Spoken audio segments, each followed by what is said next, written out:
Hello everyone, आज हम लोग पढ़ेंगे how to manage personal finance.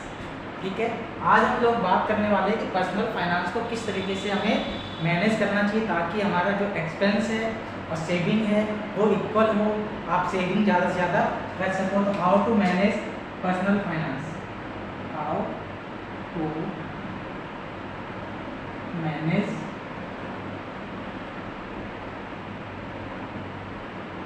Personal finance. Personal finance क्या होता है? पर्सनल फाइनेंस का मतलब होता है कि आप कितना कमाते हो और कितना खर्च कर रहे हो, कितना इन्वेस्टमेंट कर रहे हो, कितना सेविंग कर रहे हो। ठीक, पर्सनल फाइनेंस होता है इन अ सिंपल वर्ड्स में personal finance in accounting of your money. मतलब पर्सनल फाइनेंस का मतलब होता है कि आपको किन पैसों का लेखा जोखा, पर्सनल फाइनेंस को मैनेज करने के लिए, पर्सनल फाइनेंस को समझने के लिए आपको पता होना चाहिए व्हाट इज योर एक्सपेंस, आपका कितना खर्चा है।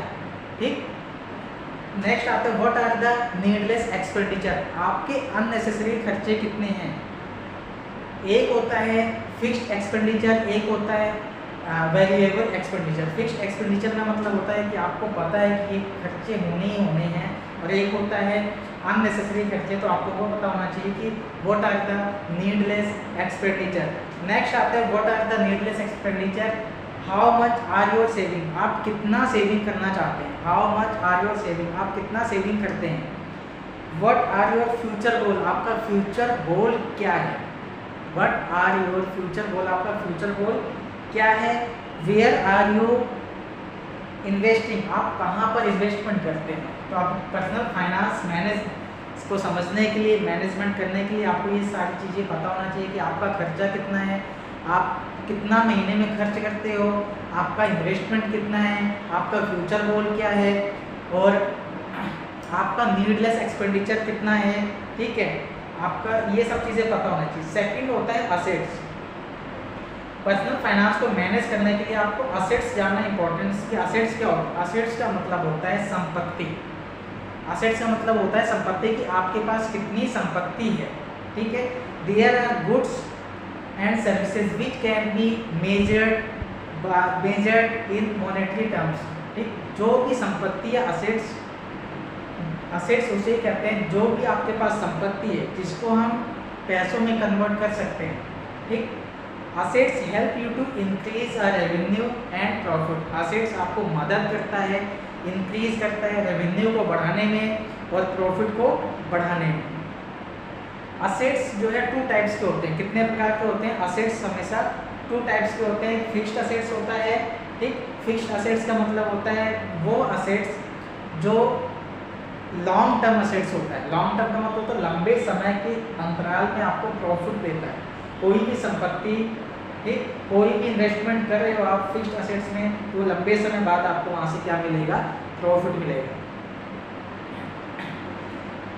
Fixed are also called the long term assets. Fixed assets provide profit a long term. ठीक, जो मैंने अभी आपको समझाया, profit is an example of property. जैसे प्रॉपर्टी होगी, अगर आपने प्रॉपर्टी खरीदा है तो आपको जो है लॉन्ग टर्म में आपको इसका फायदा मिलेगा, प्रॉफिट मिलेगा। सेकंड आता है कि फिक्स्ड असेट्स कितने प्रकार के होते हैं। फिक्स्ड असेट्स जो है 2 टाइप्स के होते हैं। एक टेंजिबल असेट्स होता है, दूसरा इनटेंजिबल असेट्स होता है। टेंजिबल असेट्स का मतलब होता है वो असेट्स जिसको हम देख सकते हैं, छू सकते हैं।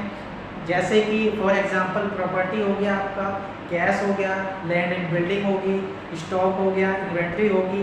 इन सबको क्या बोलते हैं? हम फिक्स्ड असेट्स बोलते हैं, टेंजिबल असेट्स बोलते हैं। इनटेंजिबल असेट्स क्या होता है? इनटेंजिबल असेट्स वो असेट्स होता है जिसको हम सिर्फ महसूस कर सकते हैं, देख नहीं सकते हैं, छू नहीं सकते हैं। जैसे कि फॉर एग्जांपल हम लेके चलते हैं, गुडविल हो गया, ट्रेडमार्क हो गया, पेटेंट हो गया, ये सब क्या है?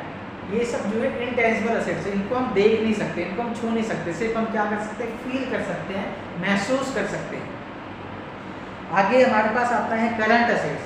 ठीक, एक होता है फिक्स्ड असेट्स, दूसरा होता है करंट असेट्स। करंट असेट्स वह असेट्स होता है जो शॉर्ट टर्म असेट्स होता है। शॉर्ट टर्म का मतलब होता है जो आपके कुछ अंतराल में 6 महीने 1 साल के अंदर जो है आपका वो कैश में कन्वर्ट हो जाता है, मॉनेटरी हो जाता है। ठीक है, current assets are a short term assets that are used और consumed in less than 1 year, जो कि हम कंज्यूम कर सकते हैं या कन्वर्ट कर सकते हैं 1 साल के अंतराल में, ठीक है। जैसे कि कैश हो गया आपका, कैंसिल चेक हो गया या चेक बुक होगी आपकी, ठीक, बिल्स रिसीवेबल हो गया, ये सब क्या है आपका करंट असेट्स कहलाता है, ठीक है। उसके बाद लायबिलिटी आ जाती है। लायबिलिटी का मतलब होता है दायित्व, लायबिलिटी होगी दायित्व होता है, ठीक है। Liability is anything that a person या कंपनी ओज लाइक अ लोन, ठीक। अगर आपने जैसे कंपनी होगी, कोई व्यक्ति हो गया बैंक से लोन लेता है तो उसकी लायबिलिटी क्रिएट हो जाती है कि उसको हर महीने EMI देनी है और इतने साल तक उसको EMI चुकानी है, लायबिलिटी होगी उसको चुकाना ही चुकाना है अगर उसने बैंक से लोन लिया है तो। लायबिलिटी की 2 प्रकार से होती है, liability are 2 types, liability are 2 types, 2 प्रकार की लायबिलिटी होती है। एक होता है non liability, non current liability, एक होता है current liability. Non current liability का मतलब होता है इसकी कोई सीमा नहीं होती है, लॉन्ग टर्म लायबिलिटी होती है, ठीक है। नॉन करंट लायबिलिटी से are the liability that are due for more than 1 year, या क्या होता है 1 साल से ज़्यादा समय के लिए होता है। जैसे कि कोई मान लो श्याम है, श्याम बिजनेस करने के लिए बैंक से जो है 30 लाख का लोन लेता है, तो ये क्या हो गया नॉन करंट लायबिलिटी होगी, क्योंकि 30 साल तक उसको जो है लोन की किस्त चुकानी है, ठीक, उसकी EMI जानी है, ये क्या हो गया लॉन्ग टर्म लायबिलिटी हो गया, ठीक है। For example long term loan by a shop. Next आता है करंट लायबिलिटी। करंट लायबिलिटी का मतलब होता है वो लायबिलिटी जो शॉर्ट टर्म के लिए होता है, 1 साल से कम समय के लिए होता है, उसको हम क्या बोलते हैं करंट लायबिलिटी या शॉर्ट टर्म लायबिलिटी बोलते हैं। जैसे कि आपको बिजनेस करना है तो आपने फैमिली से 2 महीने 4 महीने के लिए उधार ले लिया, फ्रेंड से दोस्त से ले लिया आपने, ठीक है, ये होता है आपका करंट लायबिलिटी। जैसे इलेक्ट्रिसिटी बिल आ गया, आपका वाटर बिल आ गया, ठीक है, EMI आ गई आपकी, ये सब क्या होता है करंट लायबिलिटी होती है। देन आते हैं नेटवर्थ। नेटवर्थ, नेट मतलब शुद्ध, वर्थ मतलब आपका कितना संपत्ति। नेटवर्थ का मतलब होता है अगर आपको नेटवर्थ निकालना है तो आपके टोटल असेट्स कितनी है उसमें से आप लायबिलिटी को माइनस कर लोगे तो आपका नेटवर्थ निकल जाएगा, ठीक। Net worth is the difference between the value of the assets a person और company own and the liability they हैं, ठीक। आपके पास असेट्स की वैल्यू कितनी है उसमें से आपके पास लायबिलिटी कितनी है उसको माइनस कर लोगे तो आपका नेटवर्थ यहाँ से निकल जाएगा। देन आते हैं पर्सनल फाइनेंस इंस्ट्रूमेंट। क्या पर्सनल फाइनेंस को मैनेज करने का क्या क्या साधन है, क्या क्या तरीका है जिससे आप पर्सनल फाइनेंस को मैनेज कर सकते हैं। तो पहला जो होता है वो होता है बजट। बजट गवर्नमेंट भी तैयार करती है, ठीक, उसको हम गवर्नमेंट बजट बोलते हैं। हर साल फैब में जो है बजट निकाला जाता है। बजट का मतलब होता है एडवांस एक्सपेंस, आपका कितना खर्चा होना है उसकी जो है एडवांस कैलकुलेशन होती है कि आपका जो है एडवांस खर्चा कितना। Budget is an advance planning of your expense, आपका टोटल इस साल कितना खर्च होने वाला है उसकी प्लानिंग जो है बजट में मेंशन होती है। अगर गवर्नमेंट बजट तैयार करती है उसको गवर्नमेंट बजट बोलते हैं। अगर कोई स्टूडेंट्स है वो बजट बनाता है तो स्टूडेंट बजट बोलते हैं। कोई हाउस वाइफ है बजट बनाएगी तो उसको हाउस होल्ड बजट कहते हैं। ऐसे ही कोई कॉरपोरेट है और वो बजट अपना तैयार करता है तो उसको हम बोलते हैं कॉरपोरेट बजट बोलते हैं, ठीक है। बजट बना के भी आप अपना फाइनेंस को मैनेज कर सकते हो। नेक्स्ट आता है सेविंग एंड इन्वेस्टमेंट, ठीक।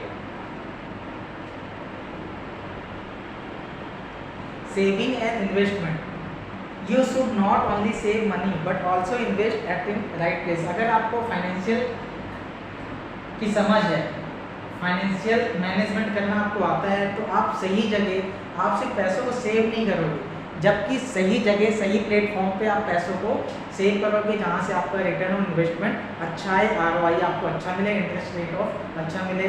कुछ लोग क्या करते हैं अपने पैसों को सेविंग अकाउंट में डाल देता है, वहाँ पे इंटरेस्ट रेट जो है आपको मिलेगा 5 से 6%। मतलब कि साल का अगर आपने 1 लाख रुपए सेविंग अकाउंट में डाला हुआ है तो वहाँ से आपको जो है 1,06,000 रुपये या 1,05,000 रुपये आपको साल के एंड में मैच्योरिटी रेट पे मिलेगा। बट अगर वही 1 लाख अमाउंट आप FD में डाल देते हो तो वहाँ पे FD रेट जो है 6 से 7% है। मतलब कि आपको FD अगर FD में पैसे लगाते हो तो आपको जो है 1,07,000 या 1,08,000 मिलेगा साल के एंड में। लेकिन वही चीज़ अगर आप म्यूचुअल फंड में लगाते हो तो वहाँ पे जो रिटर्न ऑन इन्वेस्टमेंट में वो 15 से 18% जाता है, मतलब कि वहाँ पे आपको 1,15,000 रुपये के आसपास मिलेगा। तो आपको समझना होगा कि अपने पैसे को किस जगह इन्वेस्टमेंट करना चाहिए। नेक्स्ट आता है फाइनेंशियल प्रोटेक्शन। अगर आपको लगता है कि भी ये फाइनेंशियल की प्लानिंग आपने कर रखा है, समझ में आता है, तो आप जो है पैसे को प्रोटेक्शन के लिए अपनी फैमिली के लिए हेल्थ इंश्योरेंस ले सकते हो, LIC ले सकते हो, ठीक है, लाइफ इंश्योरेंस, बिजनेस है तो बिजनेस का इंश्योरेंस करा सकते हो, ठीक है। Family, car and houses insurance आप करा सकते हो। Insurance is a very important aspects in personal finance. Then आता है टैक्स। अगर आपकी रेवेन्यू आ रही है, आप कमा रहे हो, तो आपका रिस्पॉन्सिबिलिटी बनती है कि गवर्नमेंट को आप टैक्स पे करो, ठीक है। नेक्स्ट आता है फ्यूचर प्लानिंग। फाइनेंशियल मैनेजमेंट को समझते हैं तो आप फ्यूचर प्लानिंग बढ़िया कर सकते हो कि बच्चे के एजुकेशन के लिए कितना खर्च करना है, उसकी प्लानिंग आप अभी से ही कर सकते हो। क्योंकि अभी बच्चों की पढ़ाई में 10 लाख रुपए लग रहे हैं, तो आने वाले 20 साल बाद बच्चों की पढ़ाई के लिए कम से कम 30 से 40 लाख रुपए लगेगा। तो उसकी प्लानिंग आज से ही आप स्टार्ट कर सकते हो, ठीक है। ऐसे ही आपको जो है हायर एजुकेशन के लिए हो गया, ठीक है, बच्चे के भविष्य, बच्चों के जो है शादी के लिए आप सुकन्या, बहुत सारी गवर्नमेंट स्कीम आती है, उन पे आप इन्वेस्टमेंट कर सकते हो। अगर आपको फाइनेंशियल प्लानिंग आती है, फाइनेंस को मैनेजमेंट करना आपको अच्छे तरीके से आता है तो। So thank you, I hope आप लोगों को समझ आया होगा। अगर आपको इस वीडियो से थोड़ा बहुत भी सीखने को मिलता है और आप इम्प्लीमेंट करते हो तो आई होप मुझे बहुत खुशी मिलेगी। और अगर आपको लगा कि इस वीडियो से हमें फ़ायदा हुआ है तो इस वीडियोस को ज़्यादा से ज़्यादा शेयर कीजिए अपने फैमिली में, अपने रिलेशन में, अपने यार दोस्तों को, ताकि इस वीडियो से वो भी इस चीज़ का फ़ायदा उठा सके और फाइनेंशियल प्लानिंग आज से ही करना स्टार्ट कर सकते हैं। So thank you, welcome.